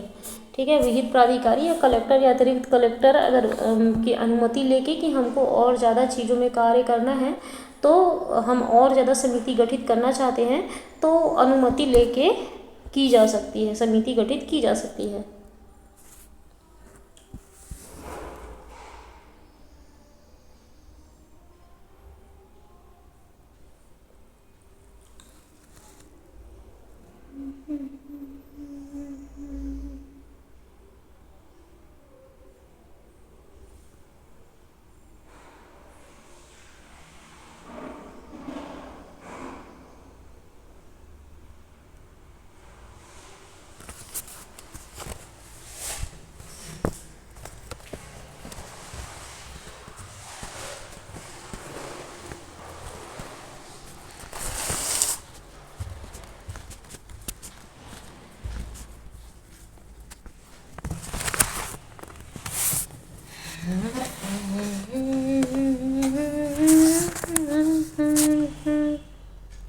कार्यकाल तक, अर्थात अधिकतम 5 वर्ष तक इनका कार्यकाल होगा जनपद पंचायत का, समितियों का। सदस्यों की संख्या कितनी होगी? तो कम से कम 3। देखो वहाँ पे क्या बोला था? कम से कम 4 बोला था, यहाँ पे कम से कम 3 सदस्य हो सकते हैं समिति में। ठीक है, तो यहाँ पे ध्यान देने योग्य बातें हैं कि यहाँ पे एक समिति में कम से कम 3 सदस्य हो सकते हैं। इन समितियों के सदस्यों की संख्या 10 से अधिक नहीं हो सकती। ठीक है, तो 10 से अधिक नहीं होंगे, और कम से कम 3 होंगे, और 10 से अधिक नहीं होंगी संख्या। समितियों के सदस्य जनपद पंचायत सदस्य जो प्रत्यक्ष निर्वाचित अधिकतम 3 समितियों का सदस्य हो सकता है। ठीक है, तो जनपद पंचायत का जो सदस्य है ना, प्रत्यक्ष निर्वाचित अधिकतम 3 समितियों का सदस्य हो सकता है। उसमें क्या बोला था? अधिकतम 2 समितियों का सदस्य हो सकता है, पंच। लेकिन यहाँ पे जनपद पंचायत सदस्य अधिकतम 3 समितियों का, एक पर्सन अधिकतम 3 समितियों का सदस्य हो सकता है, किंतु उसमें से किसी एक ही समिति का सभापति हो सकता है। तो उसमें भी बोला गया था ग्राम पंचायत लेवल पे कि कम समिति का सदस्य 2 समिति का सदस्य हो सकता है, लेकिन जो सभापति होगा वो एक ही समिति का होगा। नोट, जनपद पंचायत के सदस्य अपने में से स्थायी समितियों के सदस्यों का निर्वाचन करते हैं। ठीक है, अपने में से ही स्थायी समितियों के सदस्यों का निर्वाचन करते हैं। संबंधित समिति के विषय वस्तुओं का अनुभव या विशेषज्ञ ज्ञान रखने वाले किसी भी ऐसे 2 व्यक्तियों को पंचायत की समितियों में सहयोजित शामिल किया जा सकता है। ठीक है, तो 2 व्यक्तियों को शामिल किया जा सकता है ना, ज्ञान रखने वाले, और जो कि जिनको वोट देने का अधिकार नहीं होगा, ना ही वे किसी भी समिति के सभापति बन सकते हैं। विधानसभा का प्रत्येक ऐसा सदन जो जनपद पंचायत का पदेन सदस्य है, उस जनपद पंचायत की समस्त स्थायी समिति का पदेन सदस्य होगा। मतलब कि जो विधानसभा का जो सदस्य है ना, विधानसभा का सदस्य है ना, तो विधानसभा का जो सदस्य है वो जनपद पंचायत का पदेन सदस्य है, तो उस जनपद पंचायत के समस्त समितियों का पदेन सदस्य होगा। यहाँ पे क्या लिखा है? जनपद पंचायत में विधानसभा का जो मेंबर है इसमें शामिल होते हैं, है ना, तो वो समस्त स्थायी समितियों का पदेन सदस्य होगा। जितनी सभा स्थायी समिति बनी 5 के 5, उसमें सबका वो पदेन सदस्य होगा ही होगा, किंतु वो किसी भी समिति का सभापति नहीं बन सकता। सभापति नहीं बन सकता क्योंकि उनको अपना विधानसभा का भी कार्य संभालना होता है, तो वो नहीं बनता है, बल्कि सदस्य होता है। एक विधायक जो जनपद पंचायत का पदेन सदस्य है, बैठक में भाग लेने के लिए प्रतिनिधि नामित कर सकता है। ठीक है, जनपद पंचायत का पदेन अगर सदस्य है तो भाग लेने के लिए प्रतिनिधि नामित कर सकता है, क्योंकि उनके पास अपना ज़्यादा काम होता है, तो वो अपनी प्रतिनिधि को नामित कर लेते हैं। जनपद पंचायत क्षेत्र के कुल सरपंचों का 1/5 जितने सरपंच है उसका 1/5, मतलब हर साल 20% लोग ही चक्रानुक्रम में 1 वर्ष की अवधि के लिए विहित प्राधिकारी द्वारा लॉट निकालकर सदस्य के रूप में नामित किया जाएगा। ये मैं पहले बता चुकी हूँ कि जनपद पंचायत कैसे बनता है, गठित कैसे होता है। तो सरपंचों का 20% हर साल नामित होता है ना, और 1 वर्ष के लिए का होगा, उन्हें पुनः सदस्य नहीं दी जा सकती। वहीं सरपंच सदस्य जनपद पंचायत के किसी भी स्थायी समिति के सदस्य नहीं हो सकते। ठीक है, सरपंच जो है ना, सरपंच जनपद पंचायत में किसी भी स्थायी समिति के, क्योंकि सरपंचों से मिलके बनता है तो मतलब सरपंच भी 20% होते हैं हर साल, लेकिन सरपंच कोई भी स्थायी समिति के सदस्य नहीं बनेंगे। लेकिन जो विधानसभा के जो मेंबर है, विधानसभा के जो मेंबर है वो लोग इसके समस्त स्थायी समिति के क्या होंगे, सदस्य बनेंगे, लेकिन अध्यक्ष नहीं बन सकते। ठीक है। एक महिला सरपंच जनपद पंचायत की बैठक में भाग लेने के लिए अपने पति को नामित नहीं कर सकती, तो ये पहले भी मैंने बताया है। सामान्य प्रशासन समिति का जनपद मुख्य कार्यपालन अधिकारी सीईओ होता है। सामान्य प्रशासन समिति का जो सचिव होगा वो जनपद मुख्य कार्यपालन अधिकारी सीईओ होगा, और अन्य समितियों का ना जनपद मुख्य कार्यपालन अधिकारी जो नियुक्त करेगा जो पर्सन को, वो होंगे अन्य समितियों के सचिव। ठीक है। प्रत्येक माह में कम से कम एक बार बैठक होनी चाहिए। ठीक है। ठीक है, प्रत्येक माह में कम से कम एक बार बैठक होनी चाहिए, और सभापति कम से कम 3 सदस्यों द्वारा हस्ताक्षरित लिखित अध्यपेक्षा किए जाने पर भी स्थायी समिति का सम्मेलन बुलाएगा, है ना। लोग बोलते हैं कि सम्मेलन अभी होना चाहिए करके, तो सम्मेलन बुलाएगा। यदि सभापति सम्मेलन बुलाने में असफल रहे तो मुख्य कार्यपालन अधिकारी जो सीईओ होता है यहाँ का जनपद का सीईओ, वो 10 दिन के भीतर सम्मेलन बुलाएगा। वहाँ पे भी 10 दिन के भीतर सम्मेलन बुलाया जाना था, यहाँ पे भी 10 दिन के भीतर है। समितियों का नियंत्रण जनपद पंचायत के सामान्य नियंत्रण के अधीन रहता है, और समिति का निर्णय ना बैठक में सदस्यों की बहुमत से होगा, और समिति के बैठक की सूचना ना 5 दिन पहले दी जाएगी। ठीक है। बैठक की सूचना कैसे दी जाएगी, 5 दिन पहले दी जाएगी। ठीक है, चलिए आगे बढ़ते हैं। महत्वपूर्ण तथ्य, समिति में किसी सदस्य का पद रिक्त हो जाने पर जनपद पंचायत की बैठक बुलाकर रिक्त पद को भरा जाएगा, जिसका कार्यकाल नए सदस्य का शेष अवधि के लिए होगा। मतलब वही बात बोल रहा है कि अगर 2 साल 3 साल में अगर उसका जो पोस्ट है वो खाली हो गया या मृत्यु हो गई, त्याग पद दे दिया, तो 2 साल के लिए अब नए पर्सन का चुनाव किया जाएगा। शिक्षा समिति में एक महिला, शिक्षा समिति में वहाँ पे भी एक महिला थी, और अनुसूचित जाति जनजाति के सदस्य होना आवश्यक था। ठीक है। ओबीसी जरूरी नहीं था, लेकिन महिला अनुसूचित जाति जनजाति जरूरी था वहाँ पे शिक्षा समिति में, वहाँ पे जनपद में भी शिक्षा समिति में वैसा जरूरी है। इन समितियों का कार्य विवरण जनपद पंचायत के सामान्य सभा की बैठक में रखी जाएगी विवरण, और जनपद पंचायत अध्यक्ष और उपाध्यक्ष अपने पदीय समिति को छोड़कर किसी भी अन्य समिति का सदस्य नहीं होंगे। तो वहाँ पे भी ऐसा बोला गया था, क्योंकि जनपद पंचायत जो अध्यक्ष होगा वो सामान्य प्रशासन समिति का होगा, और उपाध्यक्ष जो है वो शिक्षा समिति का होगा, तो वो अपने ही का हेड बनेंगे, है ना, वो सभापति बनेंगे, बाकी किसी का नहीं बनेंगे। कोई भी जनपद पंचायत सदस्य अधिकतम 3 समितियों के सदस्य हो सकते हैं, तो ये पहले भी हमने देखा है।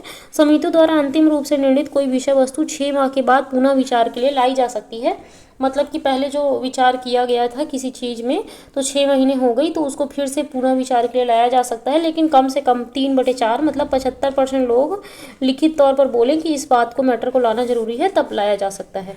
या फिर समितियों के आधे से अधिक सदस्यों के द्वारा लिखित अनुशंसा पर 10 दिन के भीतर सभापति बैठक बुलाना आवश्यक है, विशेष बैठक, है ना। मगर लोग बोलते हैं, आधे से अधिक लोग बोलते हैं, है ना, कि बैठक बुलाना चाहिए, तो 10 दिन के भीतर सभापति बैठक बुलाएगा, और ये विशेष बैठक होगा। ठीक है। जनपद पंचायत उपाध्यक्ष शिक्षा समिति का अध्यक्ष होता है, तो ये हमको पता है, और एक से अधिक समितियों से संबंधित विषय वस्तु पर अंतिम निर्णय जनपद पंचायत के सामान्य सभा में की जाती है। किसी भी समिति में आम जनता को प्रवेश नहीं दिया जाता, तो ध्यान रखिएगा, आम जनता नहीं आ नहीं सकती किसी भी समिति में। स्थायी समिति के सदस्य अपना त्यागपत्र जनपद अध्यक्ष को सौंपेंगे, है ना, स्थायी समिति है वो अध्यक्ष को सौंपेंगे, परंतु सामान्य प्रशासन समिति के सभापति जो कौन होंगे, सामान्य प्रशासन समिति के सभापति जनपद पंचायत का अध्यक्ष होगा, और शिक्षा समिति का सभापति जो जनपद पंचायत का उपाध्यक्ष है अपना त्यागपत्र नहीं दे सकते, क्योंकि वे पदेन रूप से समितियों के सभापति होते हैं, तो वो अपना त्यागपत्र नहीं दे सकते, बाकी सब दे सकते हैं। संयोजित सदस्य को किसी भी परिस्थिति में किसी भी स्थायी समिति का सभापति निर्वाचित नहीं किया जाएगा। ठीक है। किसी भी परिस्थिति में किसी भी स्थायी समिति का सभापति निर्वाचित नहीं किया जाएगा। वे विधायक जो जनपद पंचायत के पदेन सदस्य हैं, ठीक है, जनपद पंचायत के पदेन सदस्य हैं, विधायक जितने ही पद विधायक होते हैं वो सब के सब जनपद पंचायत के पदेन समिति है उसके पदेन सदस्य होते हैं। जनपद पंचायत के सभी समितियों के पदेन रूप से सदस्य होंगे, तो वही जो मैंने बताया वही है। किसी जनपद पंचायत की स्थायी समिति के सदस्यों के निर्वाचन के लिए सम्मेलन की अध्यक्षता जिला कलेक्टर द्वारा किया जाता है।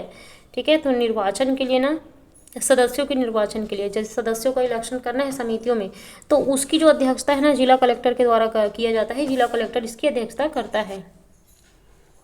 जनपद पंचायत के सामान्य प्रशासन समिति एवं शिक्षा समिति को छोड़कर प्रत्येक स्थायी समिति अपने गठन के 1 महीने के भीतर सभापति का निर्वाचन करेगी। ठीक है, तो 1 महीने के भीतर ही अपने सभापति का निर्वाचन हो जाता है। जैसे कि प्रथम सम्मेलन 1 महीने के भीतर बुलवाया जाता है, वैसे ही यहाँ पे भी समिति के भी पूरे अध्यक्ष का निर्वाचन 1 महीने के अंदर किया जाता है। मुख्य कार्यपालन अधिकारी सामान्य प्रशासन समिति का सचिव होता है। ठीक है, मुख्य कार्यपालन अधिकारी सामान्य प्रशासन समिति का सचिव होता है। और शेष स्थायी समितियों के सचिवों का नाम निर्दिष्ट कौन करता है? मुख्य कार्यपालन अधिकारी ही करता है। नेक्स्ट है जनपद पंचायत की स्थायी समितियां। तो देखो, सामान्य प्रशासन समिति है, ये जनपद पंचायत अध्यक्ष इसके क्या होते हैं? हेड होते हैं पदेन रूप से। और अन्य समिति के सभापति जो लोग होते हैं ना, सभापति सबके हेड, जितनी भी समिति सबके हेड मेंबर जो है यहाँ के सदस्य होंगे। अब यहाँ पे कार्य क्या होगा इनका? जनपद पंचायत की स्थापना करना, प्रशासन विकास कार्य करना, योजना प्रस्तुत करना, बजट, लेखा कराधान, वित्तीय मामले, एकीकृत ग्रामीण विकास कार्यक्रम, श्रम एवं जनजाति शक्ति योजना, ये आया था, श्रम एवं जनशक्ति योजना जो करना है ना, ये सब ना सामान्य प्रशासन समिति में होता है, श्रम एवं जनशक्ति योजना, इसको ध्यान रखिएगा। ठीक है, उसके बाद है शिक्षा समिति। अब जनपद पंचायत का जो उपाध्यक्ष है वो पदेन रूप से शिक्षा समिति का हेड होगा। और जनपद पंचायत के सदस्य इसमें क्या होंगे? मेंबर होंगे। और इसमें क्या क्या देखा जाता है शिक्षा में? तो प्रौढ़ शिक्षा देखा जाता है, निःशुल्क शिक्षा, महिला एवं शिशु कल्याण, मद्य निषेध, अस्पृश्यता निवारण, ठीक है, बाढ़, सूखा, भूकंप, ओलावृष्टि, टिड्डी दल तथा ऐसी आपातिक परिस्थितियों से उत्पन्न होने वाली आपदाओं से राहत। ठीक है, स्वास्थ्य एवं स्वच्छता भी देखा जाता है इसमें, अनुसूचित जाति जनजाति एवं पिछड़ा वर्ग कल्याण भी देखा जाता है, दुर्भिक्ष, ड्राउट, सूखा पड़ गया है ना, वो भी, खेल कूद एवं युवक कल्याण भी देखा जाता है, और निःशक्तों निराश्रितों के सामाजिक कल्याण भी देखा जाता है। जैसा कि ग्राम पंचायत में था वैसा ही यहाँ पे भी है। नेक्स्ट है कृषि समिति। इस समिति के निर्वाचन सदस्यों द्वारा अपने में से एक सदस्य को सभापति चुना जाता है और जनपद पंचायत के इसमें सदस्य ही होते हैं। अब ये क्या देखता है? कृषि समिति कृषि, पशुपालन, विद्युत शक्ति, मृदा संरक्षण, वृक्षारोपण, मत्स्य पालन, कंपोस्ट एवं खाद्य बनाना, समिति, समूच बंधन, बीज वितरण आदि ये सब ना कौन देखता है? कृषि समिति देखता है। ठीक है, तो कृषि, पशुपालन, विद्युत शक्ति, मृदा संरक्षण, वृक्षारोपण, मत्स्य पालन, कंपोस्ट एवं खाद्य बनाना, ठीक है, समिति, समूच बंधन एवं बीज वितरण ये सब देखता है कौन? कृषि समिति। सहकारिता और उद्योग समिति। इस समिति के निर्वाचित सदस्य द्वारा अपने में से एक सदस्य को सभापति चुना जाता है। ठीक है, और ये जनपद पंचायत के सदस्य ही होते हैं। इनमें से सहकारिता, ये क्या देखता है? सहकारिता बाजार देखता है, कुटीर उद्योग, लघु उद्योग। सहकारिता मतलब क्या होता है? सब लोग साथ साथ मिलकर जो कार्य करते हैं, आपसी सहयोग करके, एक दूसरे की मदद करके आगे बढ़ते हैं, उसको सहकारिता बोलते हैं। तो सहकारिता बाजार, कुटीर उद्योग, ठीक है, कुटीर उद्योग और लघु उद्योग, मितव्यता और अल्प बचत ये सब देखता है, क्योंकि सहकारिता में जो बैंक वगैरह भी ओपन किए जाते हैं ना, तो उसमें बचत भी किया जाएगा, है ना, तो उसी तरीके से ये अल्प बचत भी देखता है। संचार एवं संकर्म समिति, है ना, तो ये वहाँ पे नहीं था संचार एवं संकर्म समिति, तो यहाँ पे है। और जिला पंचायत में भी होगा संचार एवं संकर्म समिति। तो देखिए इसका, वहाँ पे मैंने सामान्य प्रशासन समिति, शिक्षा समिति का याद करा दिया था ट्रिक के साथ में, लेकिन सामान्य संचार एवं संकर्म समिति का, तो देखो संचार तो है ही इसमें। अब संचार में यहाँ पे लघु सिंचाई भी आ जाता है, तो पानी का जो काम रहेगा ना, ग्रामीण जल प्रदाय, जल निकासी की व्यवस्था, पूरा पानी का काम पूरा संचार में होगा। ठीक है, पूरा संचार में सिर्फ संचार नहीं होगा, पानी का पूरा कार्य होगा। ठीक है, लघु सिंचाई, सार्वजनिक कार्य, ग्रामीण गृह आवास निर्माण आदि, ये सब गृह आवास भी है, ग्रामीण गृह आवास। ठीक है, ये संचार में है, इसको भी थोड़ा ध्यान रखना है। और पानी का जितना काम होगा, ग्रामीण जल प्रदाय, जल निकासी, नाली की व्यवस्था, लघु सिंचाई, और ये सब संचार एवं संकर में होता है। अब देखो जिला पंचायत आते हैं हम। जिला पंचायत की स्थायी समिति कितनी होती है? जिला पंचायत में 5 होती है। विहित प्राधिकारी कलेक्टर की अनुमति से इन समितियों के अलावा और समिति गठित की जा सकती है। ठीक है, इसमें सदस्य की संख्या कितने होते हैं? कम से कम 3 होना चाहिए। ठीक है, वहाँ पे भी जनपद में भी कम से कम 3 था। ठीक है, इन समितियों के सदस्यों की संख्या 10 से अधिक नहीं हो सकती। ठीक है, तो 10 से अधिक नहीं हो सकती सदस्यों में। जनपद में भी सेम था, 10 से अधिक नहीं हो सकती। समितियों का कार्यकाल कितना होता है? तो जिला पंचायत के कार्यकाल तक, अर्थात अधिकतम 5 वर्ष तक होता है। ठीक है, है ना। और वो तो नॉर्मल है, सब समिति में होता है। समिति के सदस्य कौन होंगे, तो जिला पंचायत सदस्य जो प्रत्यक्ष निर्वाचित अधिकतम 3 समितियों का सदस्य हो सकता है। मतलब जो जिला पंचायत का सदस्य होता है ना, वो अधिकतम 3 समितियों का सदस्य हो सकता है। तो जनपद में भी यही बोला गया था, किंतु उसमें से किसी एक समिति का सभापति हो सकता है, और ये चीज जनपद में ही बोला था। नोट, जिला पंचायत के सदस्य अपने में से स्थायी समितियों के सदस्यों का निर्वाचित करते हैं, है ना, ये चीज़ हमको पता है।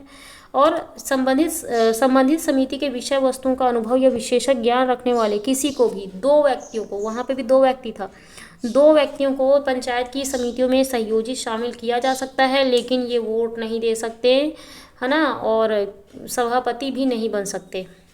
विधानसभा का प्रत्येक ऐसा सदस्य जो जिला पंचायत का पदेन सदस्य है, उस जिला पंचायत की किन्हीं 2 समितियों का पदेन, देखो वहाँ पे जो विधानसभा का जो मेंबर थे विधानसभा के, वो जनपद पंचायत में वो सभी स्थायी समितियों के मेंबर थे, ठीक है। लेकिन यहाँ पे विधानसभा के जो मेंबर है ना, वो किन्हीं 2 समितियों के पदेन सदस्य होंगे। तो यहाँ पे आ गया डिफरेंस। किंतु किसी भी समिति का सभापति नहीं हो सकता, और संबंधित समिति में बैठक हेतु अपना प्रतिनिधि व्यक्ति भी नियुक्त कर सकते हैं, है ना।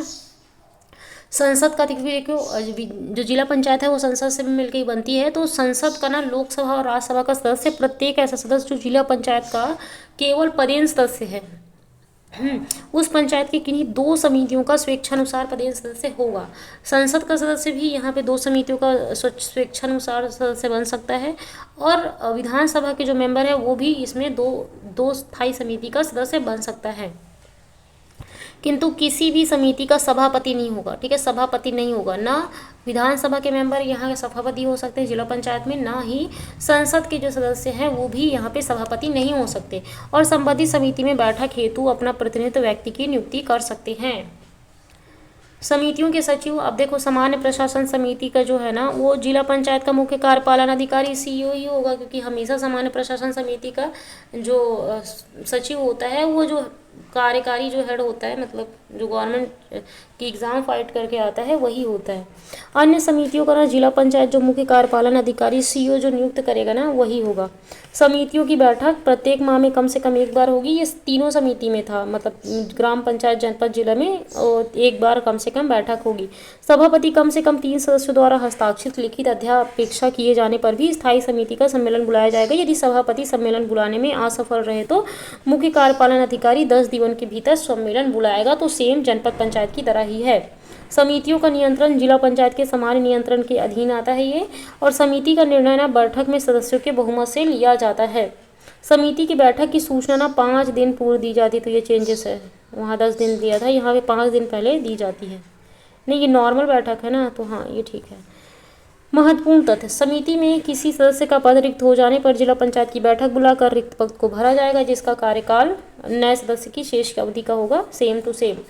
ये शिक्षा समिति में एक महिला एवं अनुसूचित जाति, अनुसूचित जनजाति एवं सदस्य का होना आवश्यक है, तो सेम। इन समितियों का कार्य विवरण जिला पंचायत के सामान्य सभा की बैठक में रखी जाएगी। जिला पंचायत अध्यक्ष, उपाध्यक्ष अपने पदीय समिति को छोड़कर किसी भी अन्य समितियों के सदस्य नहीं होंगे। कोई भी जिला पंचायत सदस्य अधिकतम 3 समितियों के सदस्य हो सकते हैं। समितियों द्वारा अंतिम रूप से निर्णित कोई विषय वस्तु 6 माह के बाद पुनः विचार के लिए लाई जा सकती है, परंतु कम से कम 3/4 मतलब 75% सदस्य लिखित तौर पर सहमति दे तब। संयोजित सदस्य को किसी भी परिस्थिति में किसी भी स्थायी समिति का सभापति निर्वाचित नहीं किया जाएगा, और समितियों के आधे से अधिक सदस्यों द्वारा लिखित अनुशंसा पर 10 दिन के भीतर सभापति को बैठक बुलाना आवश्यक है। अगर लोग बोलते हैं, आधे से अधिक बोलते हैं कि बैठक बुलाया जाना चाहिए, तो 10 दिन के भीतर सभापति को बैठक बुलाना आवश्यक होगा। 1 से अधिक समितियों से संबंधित विषय वस्तु पर अंतिम निर्णय जिला पंचायत के सामान्य सभा में की जाती है, और किसी भी समिति में आम जनता को प्रवेश नहीं दिया जाता, सेम जनपद पंचायत की तरह है। इसलिए मैं जनरली पढ़ रही हूँ, जहाँ पे अलग लगेगा मुझे कि यहाँ पे अलग है जनपद से या ग्राम पंचायत से, तो मैं आपको बताऊंगी वहाँ पे। स्थायी समिति के सदस्य अपना त्याग पत्र जिला पंचायत अध्यक्ष को सौंपेंगे, परंतु सामान्य प्रशासन समिति के सभापति, जिला पंचायत अध्यक्ष, शिक्षा समिति के सभापति, जिला पंचायत उपाध्यक्ष अपना त्याग पत्र नहीं दे सकते, क्योंकि वे पदेन रूप से समितियों के सभापति होते हैं। किसी जिला पंचायत की स्थायी समिति के सदस्यों के निर्वाचन के लिए सम्मेलन की अध्यक्षता जिला कलेक्टर द्वारा की जाती है। इलेक्शन जब होता है, लोगों को जब चुना जाता है, तब जिला कलेक्टर के द्वारा किया जाता है। जिला पंचायत के सामान्य प्रशासन समिति एवं शिक्षा समिति को छोड़कर प्रत्येक स्थायी समिति अपने गठन के 1 महीने के भीतर सभापति का निर्वाचन करेगी और मुख्य कार्यपालन अधिकारी सामान्य प्रशासन समिति का सचिव होगा तथा शेष स्थायी समितियों के सचिवों का नाम निर्दिष्ट करता है। देखो अब जिला पंचायत की स्थायी समिति तो सामान्य प्रशासन समिति, सभापति कौन होगा? जिला पंचायत का अध्यक्ष होगा पदेन रूप से, ठीक है। सदस्य कौन होगा? अन्य समिति के सभापति पदेन रूप से होंगे, ठीक है, सामान्य प्रशासन समिति में। और इस समिति के विशेषज्ञों की नियुक्ति नहीं की जा सकती और विशेषज्ञ इसमें नियुक्त नहीं होते, बाकी सब में हो सकते हैं। सचिव न मुख्य कार्यपालन अधिकारी सचिव होता है। कार्य न जिला पंचायत की स्थापना, प्रशासन, विकास कार्य योजना है और सेम काम करता है बजट, लेखा, कराधान, वित्तीय मामले, एकीकृत ग्रामीण विकास कार्यक्रम, लेखा, ये सब देखता है, ठीक है। विशेष प्रशासनिक विशेषज्ञ नामित इसमें नहीं किए जाते। अन्य समिति के सभापति इस समिति में पदेन रूप से सदस्य हैं, अध्यक्ष उनकी नियुक्ति नहीं करते। सदस्य निर्वाचित भी नहीं किए जाते क्योंकि अन्य समिति के सदस्य स्वयं इसमें सदस्य बन जाते हैं, खुद ब खुद बन जाते हैं। मैं ये 2 बार बोल चुकी हूँ इसलिए मैं थोड़ा जल्दी चल रही हूँ। शिक्षा समिति जिला पंचायत का उपाध्यक्ष होता है पदेन रूप से इसमें। जिला पंचायत के सदस्य इसमें शामिल होते हैं। 1 महिला होना जरूरी है, SC ST सदस्य भी अनिवार्यता है। जिला पंचायत के मुख्य कार्यपालन अधिकारी जो सचिव नियुक्त करेगा वही इसमें सचिव होगा।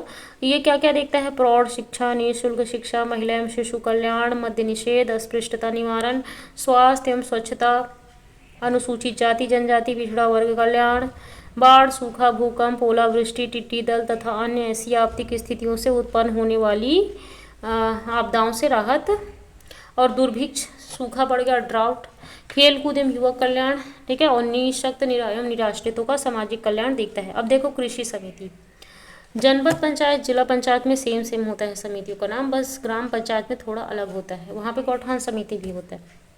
कृषि समिति, इस समिति के निर्वाचित सदस्यों द्वारा अपने में से एक सदस्य को सभापति चुना जाता है और जिला पंचायत के सदस्य में से एक सभापति होगा। सचिव जिला पंचायत के मुख्य कार्यपालन अधिकारी द्वारा नाम निर्दिष्ट अधिकारी। कृषि और क्या कार्य क्या देखता है? कृषि, पशुपालन, मृदा संरक्षण, वृक्षारोपण, मत्स्य पालन, कंपोस्ट एवं खाद बनाना, बीज वितरण, विद्युत शक्ति, समिति समोच्च बंधन, ये सब कौन देखता है? कृषि समिति देखता है। सहकारिता और उद्योग समिति, ठीक है, सहकारिता और उद्योग समिति जो है ना, इसका सभापति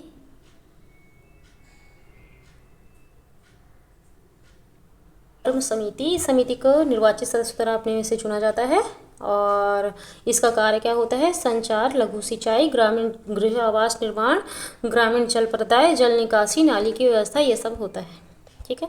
अब आते हैं जिला पंचायत की स्थायी समितियां। तो सामान्य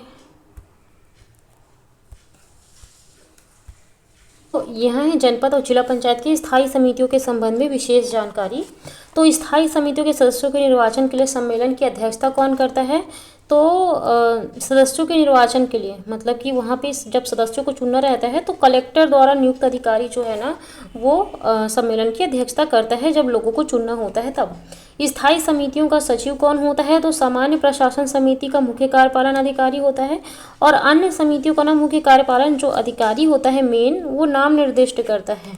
स्थायी समितियों के सदस्यों की अवधि क्या होती है? तो 5 साल की होगी। पंचायतों की स्थायी समिति के सभापति सदस्यों की अवधि वही होगी जो उस पंचायत की होगी, मतलब 5 साल। आकस्मिक रिक्ति, स्थायी समिति के सदस्यों में से किसी सदस्य की मृत्यु, त्यागपद, अनर्हता व उसकी पदावधि के अवसान का पूर्व कार्य करने में असमर्थ होने की दशा में ऐसे पद में आकस्मिक रिक्ति हो गई समझी जाएगी और ऐसी रिक्त नियम 3(2) में दर्शित रीति में यथासाध्य शीघ्रता से भरी जाएगी, ठीक है। उपचुनाव में निर्वाचित सदस्य का कार्यकाल उस समिति में शेष कार्यकाल के लिए होगा, मतलब कि भाई अगर 1 साल बचा है तो 4 साल उन्होंने कार्य किया, 1 साल के बाद उनकी सपोज आकस्मिक मृत्यु हो गई तो अब जो नया सदस्य आएगा वो 1 साल के लिए होगा। समिति से त्यागपत्र, समिति के सदस्यों या फिर सभापति का त्यागपत्र यथास्थिति जनपद पंचायत जिला पंचायत अध्यक्ष को सौंपा जाता है, लेकिन एकीकृत ग्रामीण विकास कार्यक्रम जिला पंचायत की सामान्य प्रशासन समिति की स्थायी समिति के क्षेत्राधिकार में है, ठीक है। तो सामान्य प्रशासन समिति के क्षेत्राधिकार में क्या है? एकीकृत ग्रामीण विकास है। स्थायी समितियों के सम्मेलन एवं कामकाज संचालन की प्रक्रिया क्या होती है? तो बैठक कैसे होती है?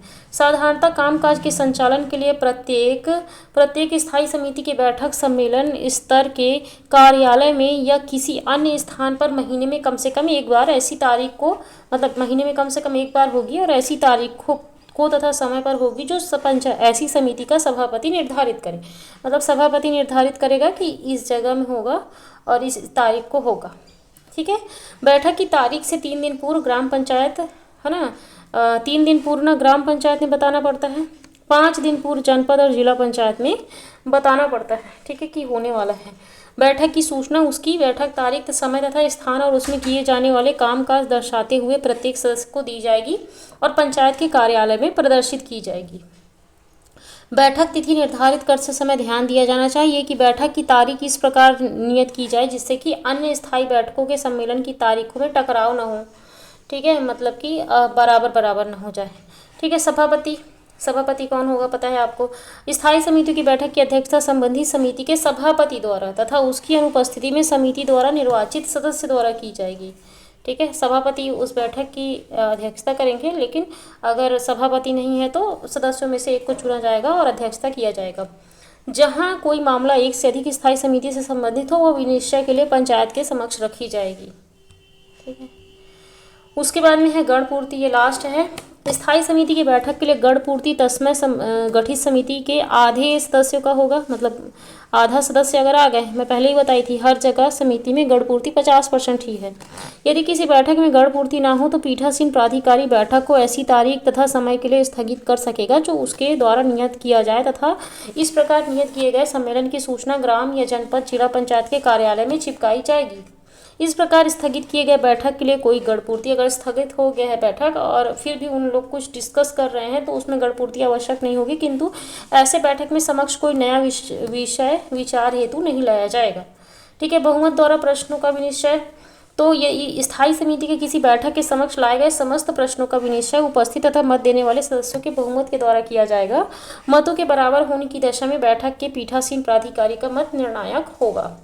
विशेष समितियों द्वारा अंतिम रूप से निर्णय किसी विषय वस्तु पर 6 माह के बाद फिर से पुनर्विचार के लिए, जैसा कि जनपद में था सेम वही बोलेगा, लाई जा सकती है, परंतु कम से कम 3/4 सदस्यों लिखित तौर पर सहमति दे, तो सेम हो गया। जनपद जिला पंचायत के एक से अधिक समितियों के संबंधित विषय वस्तु पर अंतिम निर्णय जनपद जिला पंचायत का सामान्य सभा में की जाएगी अंतिम निर्णय। ठीक है। और समितियों के आधे से अधिक सदस्यों द्वारा लिखित अनुशंसा पर 10 दिन के भीतर सभापति को बैठक में बुलाना आवश्यक होगा। 10 दिन के भीतर, ये जनपद में भी था। कतिपय मामलों का विनिश्चय, जहाँ कोई मामला एक से अधिक स्थायी समिति से संबंधित हो वो विनिश्चय के लिए पंचायत के समक्ष रखा जाएगा, है ना। और स्थायी समिति मुख्यतः केवल उसको सौंपे गए मामले के संबंध में ही निश्चय करेगी। यदि मामले में वित्तीय विषय अंतर्ग्रस्त है वह मामले को अपनी सिफारिशों के साथ आगे और विचारार्थ ग्राम पंचायत को विनिर्दिष्ट करेगी। ग्राम पंचायत को इसमें विचार करने के लिए निर्दिष्ट करेगी। ग्राम पंचायत के साधारण सम्मेलन तथा स्थायी समिति के सम्मेलन के कार्यों के संचालन करने हेतु ग्राम पंचायत के नियम लागू किए जाएंगे। कार्यवृत्त, ठीक है। तो कार्यवृत्त ना, स्थायी समितियों में प्रत्येक स्थायी समिति की बैठक की कार्यवाही इस प्रायोजन के लिए रखी गई कार्यवृत्त पुस्तक में अभिलेखित की जाएगी। मतलब जो पुस्तक है उसमें पूरे क्या क्या किए गए, किस चीज़ में डिस्कस किए गए, ये सब लिखा जाएगा। और बैठक का जो पीठासीन प्राधिकारी होगा ना, बैठक का समाप्त हो जाएगा तब उसमें वो पुस्तक पर हस्ताक्षर करेगा कि हाँ, कार्यवृत्त पुस्तक स्थायी समिति के समक्ष विचारण के लिए उसके अगली बैठक में रखी जाएगी जब तक कि इस बीच पंचायत की बैठक में उसकी पुष्टि ना कर दी जाए। ठीक है। ग्राम पंचायत द्वारा नियंत्रण, स्थायी समिति की कार्यवाही स्थायी समिति की बैठक के पश्चात किए गए अगले बैठक में ग्राम पंचायत के समक्ष रखी जाएगी और ग्राम पंचायत ऐसे बैठक में स्थायी समिति के विनिश्चय की पुष्टि कर सकेगी, ऐसा निर्देश दे सकेगी जैसा वह आवश्यक समझे। ठीक है। तो इस तरीके से हमारा हो जाता है समितियों का पूरा। बहुत बड़ा टॉपिक था एक्चुअल में। अगर आप कहीं पे भी कोई भी यूट्यूब चैनल में पढ़ेंगे तो आपको 2 से 3 वीडियो से कम लगेगा ही नहीं लगेगा। लेकिन मैं थोड़ा सा स्टार्टिंग में थोड़ा सा अच्छे से समझाने के बाद में थोड़ा सा फास्ट करते गई हूँ, क्योंकि मेरे को पता है कि आपको समझ आ गया था जो चीज़, तो उसको बार बार जो रिपीट किया गया है उसको बार बार वही बात को बोलने की कोई मतलब नहीं है। फिर भी एक बार मैंने पढ़ दिया। ठीक है। तो मुझे लगता है कि आपको समझ आ गया होगा, आई होप सो। अगर आप चाहते हैं कि इसी तरीके से मैं पंचायती राज की सीरीज़ को पूरा ख़त्म करूं, है ना, तो आप कमेंट ज़रूर कीजिएगा कि यस मैम पूरा कंप्लीट कीजिएगा और लाइक ज़रूर कीजिएगा। Bye bye.